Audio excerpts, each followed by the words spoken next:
And welcome back to a special edition of the Shadow Gallery. I am, as always, your host, James Donnelly. And I'm here tonight because, well, tonight's today. It's Monday afternoon, finally. And we're just trying a little bit different of a placement. This is being shot on my phone. But really what we're here to talk about is that yesterday I saw The Amazing Spider-Man. Did not see it in 3D, because if I can help it, I don't see a film in 3D. Now, I will say, first of all, that before I get into the plot of the film, which most of you probably already know, that the film's best strength is also its greatest weakness, is that it's attempting to tell a new story. It's attempting to tell a new version of the events that create Peter Parker becoming Spider-Man.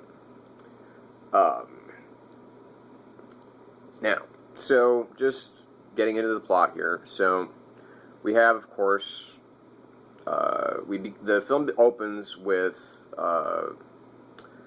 Peter Parker as a very young child, and he's being taken very, very rapidly from his home by his parents, Richard and Mary. Richard is played by Campbell Scott, and taken over to his Uncle Ben and Aunt May's house when they're both younger. And Uncle Ben and Aunt May are played respectively by Sally Field and Martin Sheen. The parents take off basically without much of a word, only saying that, just to kind of take care of Peter. And then we are, boom, we flash forward. We are now in the present day, Midtown High School in New York, where Peter has, obviously grown up. He is now probably, 17 years old. He's played by Andrew Garfield. And he is, very much a loner, a nerd, but his Aunt May and his Uncle Ben love him very much, and there's a scene in which he stands up to Flash Thompson, who's bullying this other student. And he stands up to him, and he, of course, gets himself beaten up. And steps in, comes Gwen Stacy, played by Emma Stone. And so already this is keeping more in line, possibly, with the original comic, because, well, technically, if you want to get really technical, obviously Betty Brant was Peter's first girlfriend, but she doesn't exist in this film. So they go with the first, real love of Peter's life, and that, of course, is Gwen Stacy. Peter, of course, he's feeling, increasingly isolated, increasingly alone, because, he's a teenager, hormones, rebellion, so on and so forth. He goes to Oscorp to meet the man that his father, a scientist, apparently worked with on some kind of almost a gene splicing project that was supposed to heal people, supposed to make them better, make them not be crippled, freaks, whatever you want to call it. And he's working with Dr. Kurt Connors, and who's played here by Rhys Ifans.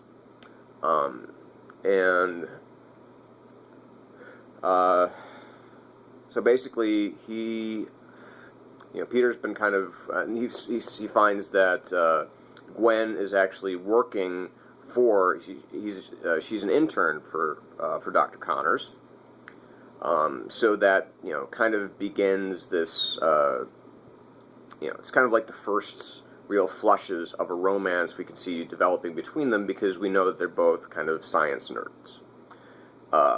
So there's something for Peter and Gwen to connect with, and so he goes into this secret lab at Oscorp, where there are a bunch of genetically mutated, altered spiders. Of course, in a particularly kind of creepy scene, they're all around him, and he does something. It doesn't. I don't understand why he does this, but of course, it's of course to further the plot and to have him get bitten. But of course, he does get bitten by one of these spiders, and in a rather remarkable scene on a subway car, he discovers not the extent of his powers, certainly, but his first kind of experiments with using them, where a bunch of assholes are giving him a hard time on the train, and so he starts kind of involuntarily beating the crap out of all of them. It's a really, really fun scene. And we see him start to kind of lose himself in this. He's becomes less responsible at home. So there's a lot of kind of contestation between himself and Uncle Ben and Aunt May. There's kind of not a fight, but between Flash and Peter.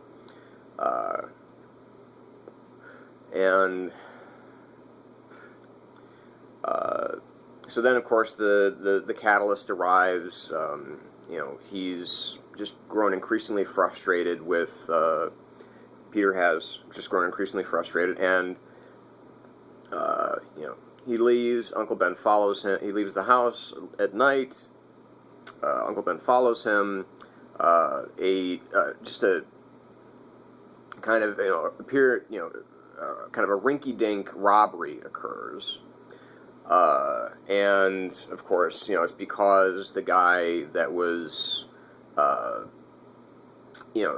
guy who's the one who's been robbed is kind of, has been a real, has been a dick to Peter that night. So he says, can you help me out? And, of course, Peter's like, no. And, of course, there's Uncle Ben, like, across the street, and he confronts this robber, and the robber shoots him, and we have Uncle Ben's death. And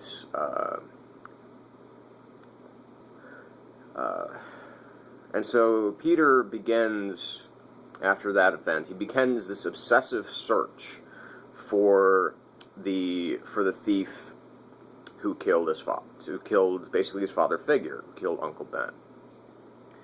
And in the midst of that, we have, of course, him learning to use his spider powers and so on and so forth. He creates mechanical web shooters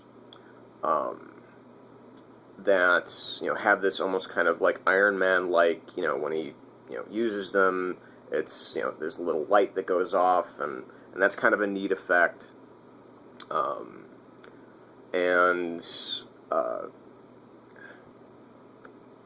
So then we also have Curt Connors, who has, with Peter's help, they've been working together, finds this,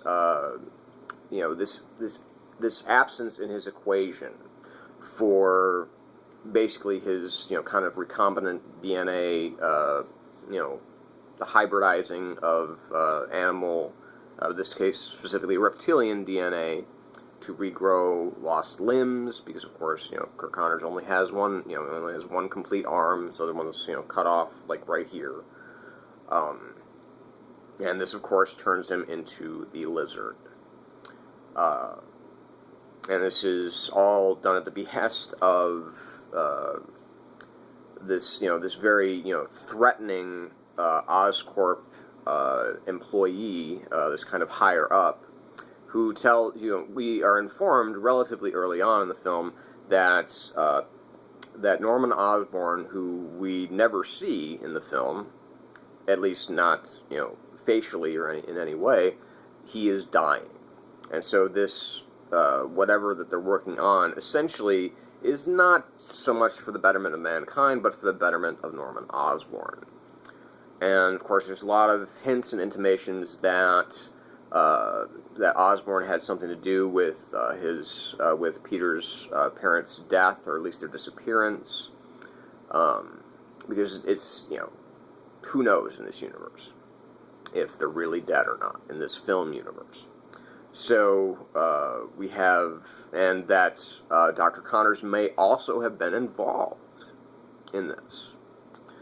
So we have basically, okay, so we have the creation of the spider suit, we have, these very specific beats, and then, of course, Peter finally asks Gwen on a date, and, he gets to meet her father, Captain George Stacy, of the New York Police Department, who is played by Dennis Leary, with a certain amount of relish, I might add, and, so there's the romance there between Peter and Gwen, which seems very, very inorganic. And so basically, once all is said and done, the police are after Spider-Man because he's a vigilante, and he's kind of busting heads all over New York in order to find this person. And then ultimately it leads to this confrontation, the big confrontation between Spider-Man and the Lizard, as the Lizard attempts to essentially, because Curt Connors is essentially his ego, if you want to think about this in terms of kind of Freudian psychology, his superego and his ego essentially have been reduced to just his id, and his id is the reptilian brain. And, so that id is basically telling him that in order to make everybody, to remake the world kind of in his image, he's kind of playing God here. And so, of course, his plan is to kind of, spread this biological agent, basically the same thing that made him the Lizard, across all of New York City. And using this incredible MacGuffin of a plot device, this thing that, of course, has just been sitting there in Oscorp Tower, that can shoot basically a like a chemical it's like a chemical dispersant that can shoot it into the atmosphere, and it creates like this cloud. So you have, so you have, like I said, you have the police, you have these, set pieces, and so, of course, everything's just laying the groundwork towards this final confrontation between Spidey and the Lizard. Okay. And the end, good triumphs over evil, and even though it's not necessarily evil, it's just kind of misguided, and, of course, there are casualties. I'm going to get into some kind of spoiler territory here, so if you haven't seen this film yet, I suggest you might want to stop watching now. But if you have seen it, I do welcome you to keep watching, because I'm going to talk about what I thought was good about the film and what I thought was really not good about the film. Because this film, on a whole, I'm just going to say I wanted to like it, but it just didn't happen. And I'll tell you why. First of all, this is, and I can understand what, I can understand what Sony and Columbia Pictures wanted to do here. They only have really two franchises. Two really popular franchises that are guaranteed to bring in money. And those are the Bond films, but of course, after Quantum of Casino Royale made, pretty big bank, and, everybody was super pleased as punch about that. And then they did Quantum of Solace, and that really kind of fell off to the wayside. It opened well, but because it wasn't a good movie at all, people were starting to think, okay, well, maybe Bond just doesn't have it anymore. So they turned, of course, then back to Spider-Man. So only 10 years after the first film, they've decided to release this second film that we have out now.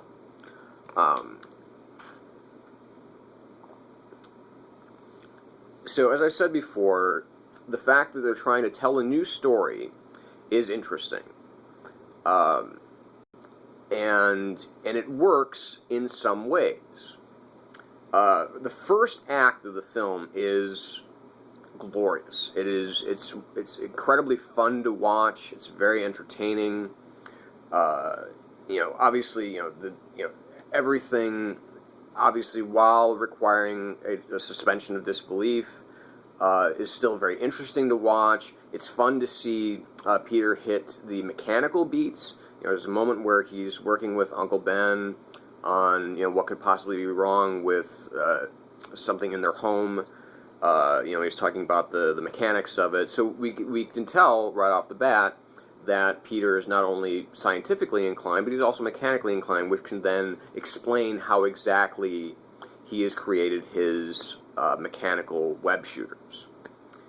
So, and it's partially based off of a formula that his father. I don't know if they ever really say that it was something based off of his father's design, or if he just came up with it himself. It seems more like he just came up with it himself. And you see him playing around with it and testing it. This scene on the subway train, of course, is pretty much the highlight of the first act. There is a really good chemistry that is built between Garfield and Stone. They work very well together. But once the second act kicks in and we have the death of Uncle Ben, is when everything starts to kind of slide off the rails. Is that Peter has essentially become, and again, I can understand this, being a teenager once myself, I can understand that, okay, well, when a teenager sets their mind to something, especially something as potent as vengeance, they can become very single-minded about things. But there's no point at all in this whole ordeal. I mean, that you ever get the sense that Peter and Aunt May are at any kind of understanding. You get the basically Peter's just being a really selfish prick this whole time while hunting down his uncle's killer. The whole story of Kurt Connors possibly being involved in the death or disappearance again of Peter's parents, it rings kind of false. It feels like it's something they just added, kind of like Jack Napier being the Joker in Tim Burton's Batman film, and that Jack Napier is actually is the one that killed Bruce Wayne's parents. So you just get this kind of feeling that they didn't really know where to go with this character on how to make him suitably villainous. Because to me, I think the best thing about some of these comic book villains is that they were once people who were doing good, who chose, for whatever reason, to do evil. The film that, other than Spider-Man 2, that I really harken back to on this, and this is not the greatest example because it's not a very good film, but is the film Hollow Man, the Paul Verhoeven film with Kevin Bacon when he turns himself invisible and everything like that. You get this, he's already an asshole, but essentially he becomes an evil asshole. So it's not that much of a stretch. It's more entertaining and is more dramatically powerful to watch someone who is trying to do good in the world and trying to do it on his own terms, and who is a good person throughout, become gradually evil. So it's, like I said, that's just more of it's a better dramatic device than somebody who could possibly already be morally corrupt.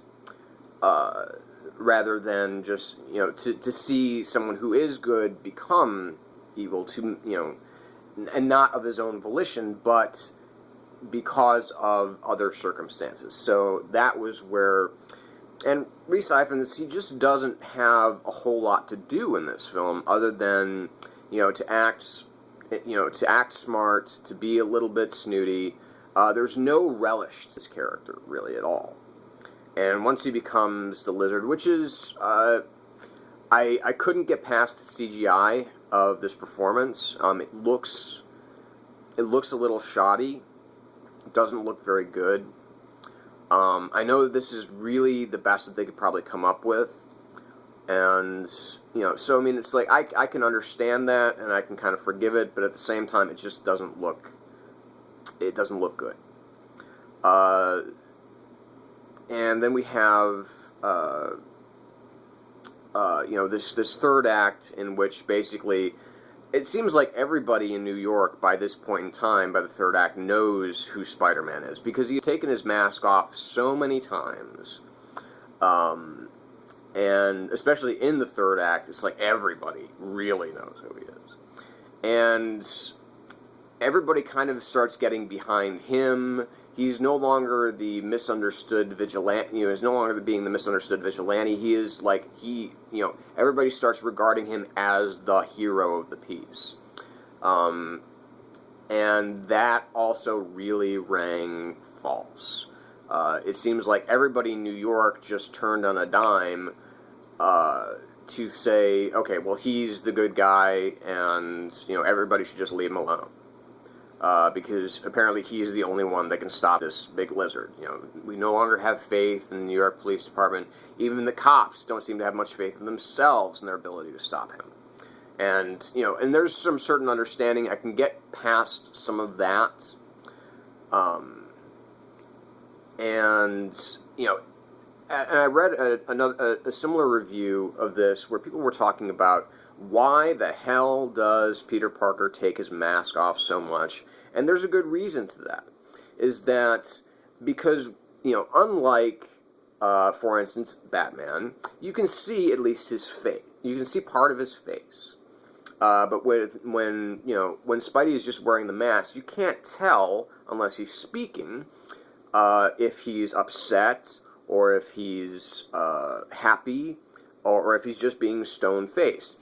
You have to let the actor emote. And the only way, in order for this film to see its way to do that, despite how gifted an actor that Andrew Garfield is, the only way, of course, is to have him take off his mask. And and that's, it's problematic. Like I said, the relationship between Peter and Gwen seems very forced. It's like, okay, we have to get these two together, but we don't really get the sense that they should be this close, this fast. It seems to be very, very fast. This just seems to come out of nowhere. This happens in the course of, just like days as opposed to months. And I know that this is, it's a film. They only have a short time, they only have a short period of time to tell the story in. Well, that's their mistake. Is that while trying to tell this new story, they fit so many of kind of the the canon characters into this film. So by trying to tell something new, they end up telling the same story. And here is where the inevitable conversation begins, really, between basically the comparison between this film directed by Marc Webb, whose only feature film credit until this point had been 500 Days of Summer, and I really enjoyed that film a lot. That is much more his forte. He works better with the kind of more romantic scenes, the more kind of quirky scenes, if you will. That's really his thing. And because he doesn't really seem to have a sense of how to make this film.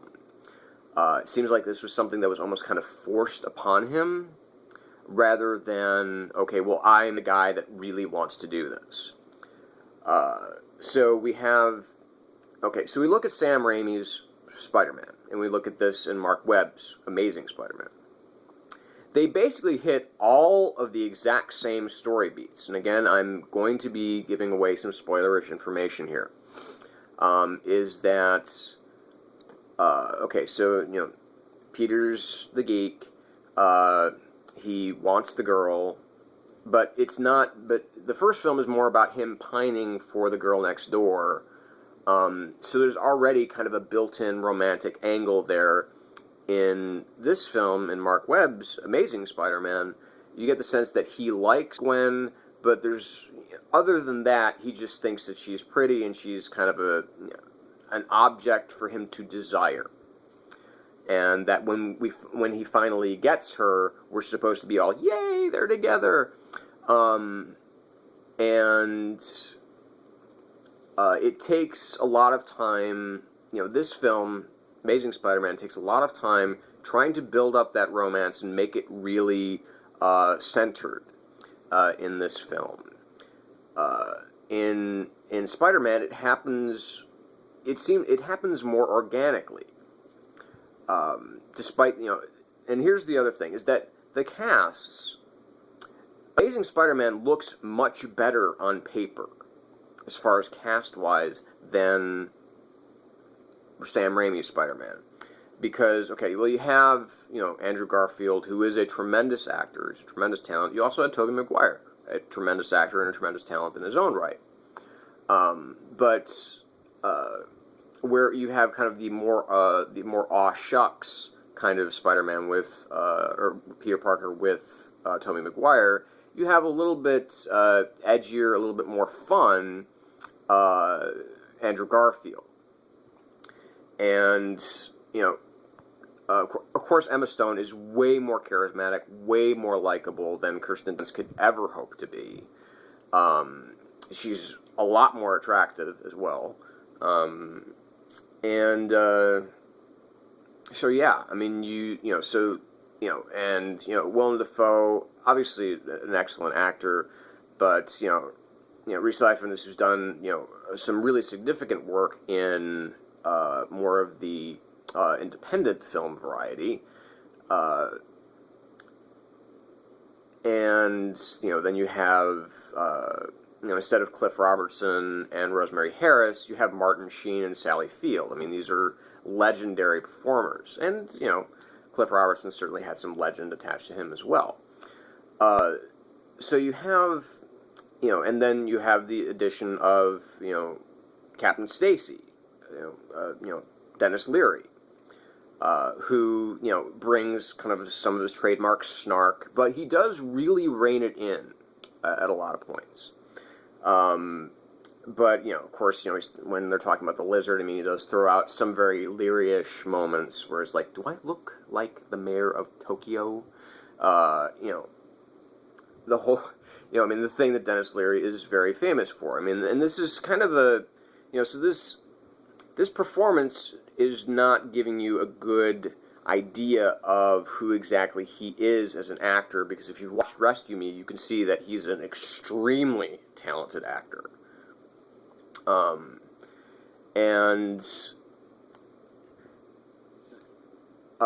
Spider-Man by Sam Raimi, it's a more epic tale, and this tends to be, it's more emotional. You get more of a glimpse into the world that Spider-Man inhabits, whereas in this film, you get just kind of glimpses, little kind of tiny Easter eggs of things. There's the closest that we get to the Daily Bugle is just a bundle of newspapers being thrown to the ground.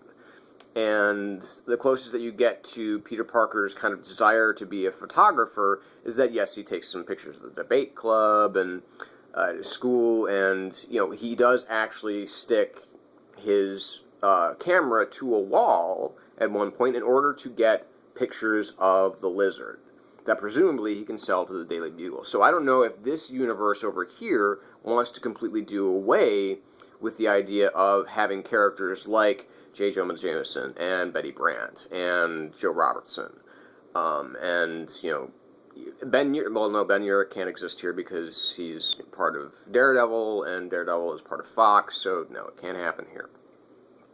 Unless Fox does let the rights on Daredevil expire, and Marvel can buy him back, which would be great, because I think Marvel has a much better head on their shoulders for making these types of films.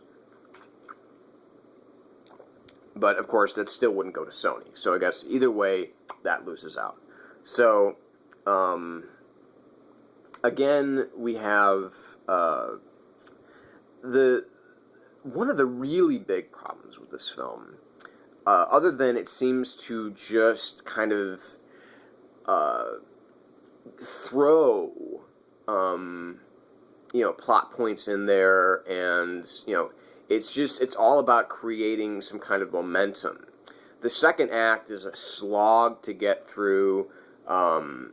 Some of the set pieces themselves are extremely brief until we get to the end, and even at the end, it's like, okay, I'm really falling out of this film. And this Amazing Spider-Man is a much darker film. I'm not just talking about on the basis of that it's a darker representation, because that is part of the case here as well. But just physically, most of this film takes place in total darkness, it seems like. Everything happens at night, and it's not very well lit. Almost every major scene takes place at night. And even a lot of the minor scenes seem to take place at night. So there's no sense of, with Spider-Man, a lot of it takes place during the day. There's a lot of bright colors and a lot of bright representation, which is much more suitable to the world of Spider-Man. He's a brighter character. He's not Batman, okay? And I think this is part of what is happening over here with Amazing Spider-Man, is because they're trying to make the character a little darker. They're trying to make the series a little darker. And it doesn't work. It really doesn't work. The score by James Horner. James Horner has long been one of my absolute favorite film composers for a very long time. The scores that he's done for films like Glory, for Braveheart, for Star Trek II, The Wrath of Khan, for Aliens. I mean, these are like epic, legendary scores, and here it just seems like he's phoning it in. And of course, this film over here, Spider-Man, had Danny Elfman, who is much more suited to kind of this strange world. Because, I can even remember the themes for Spider-Man, just remembering it, and I can't remember anything from this film. I can't remember a single musical cue, except for some dissonant piano chords during some of the more evil moments.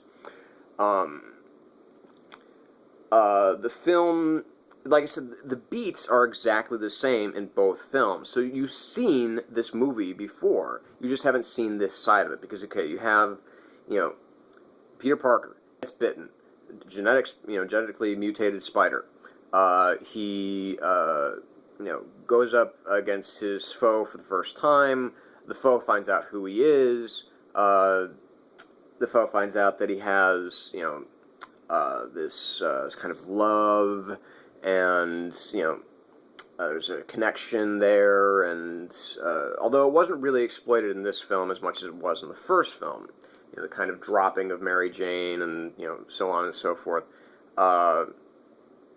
This Spider-Man is funnier at the outset.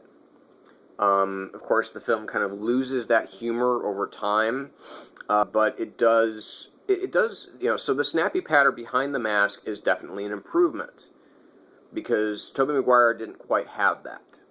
His Spider-Man didn't quite have that.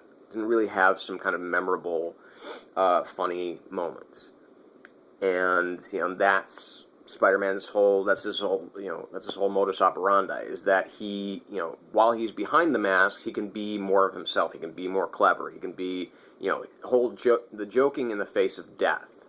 That's part of his whole thing. And so this film at least got that right. and again, in Raimi's film, you have an introduction to an entire universe of characters. You get, that he has his interest in photography, we have someone like Harry Osborn, we have a friend, Peter Parker has a friend in high school. And, and the film takes place over a long period of time. This film seems to take place only over maybe a couple of months at most. Sorry, my nose is incredibly itchy. But it's just... And then there is the death of Captain Stacy.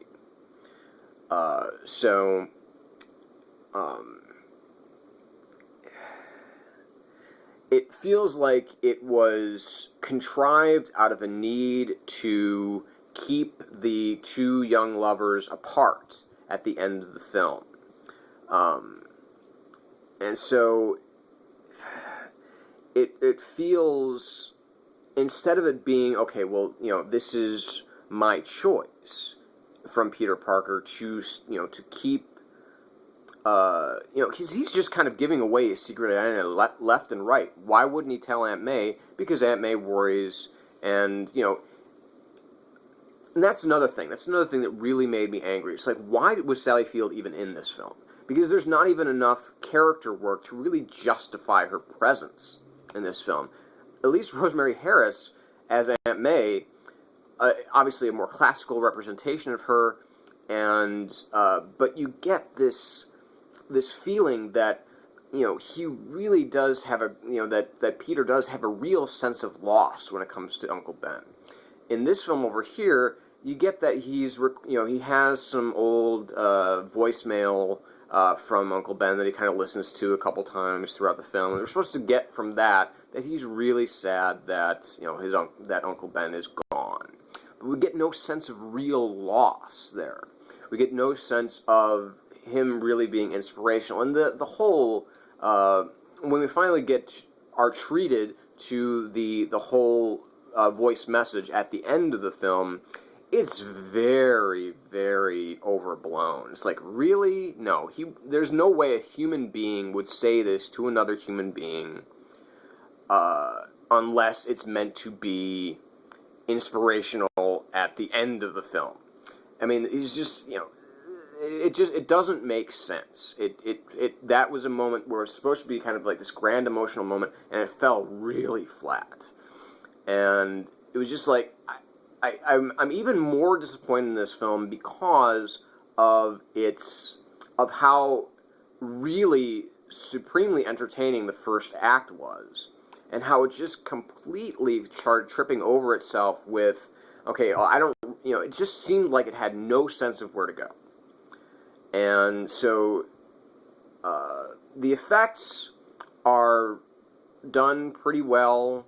There are moments of the film that, of course, the kind of 3D, the kind of first-person, POV shots of Spidey swinging around. That stuff's actually really effective. But it would become... I'm glad they didn't use it quite as much as they might have, because it would have become too gimmicky. So, I guess when it comes down to it, Sam Raimi's Spider-Man is still a much better introduction to the character. And again, I get the idea that they're trying to create a new film here. This is not a film for purists. Even, obviously, Sam Raimi's film isn't a film for purists either, but it's much more pure to the heart of who Spider-Man is and who Peter Parker is than Marc Webb's Amazing Spider-Man. And so you can't, being a comic fan and being a fan of Spider-Man, you can't help but make those two distinctions.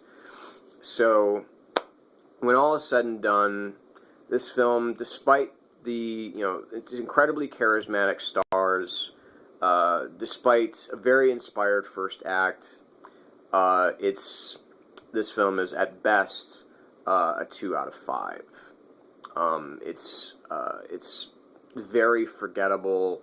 it seems to be, like I said, it seems to be essentially just a slightly different take on the rehash of the first Sam Raimi Spider-Man film. And while I actually really enjoy the first Sam Raimi Spider-Man film, despite some clunky performances, some awkward dialogue, it's still a much more well-rounded entrance into this universe than Marc Webb's Amazing Spider-Man. So again, 2 out of 5 stars for Marc Webb's The Amazing Spider-Man. And that's pretty much it. So, thank you for tuning in. I hope that you've enjoyed this review of The Amazing Spider-Man. I'll be back later tonight, I'm sure, with some actual comic reviews. So, until then, this is James Donnelly from the Shadow Gallery, reminding you, as always, to stay in the shadows.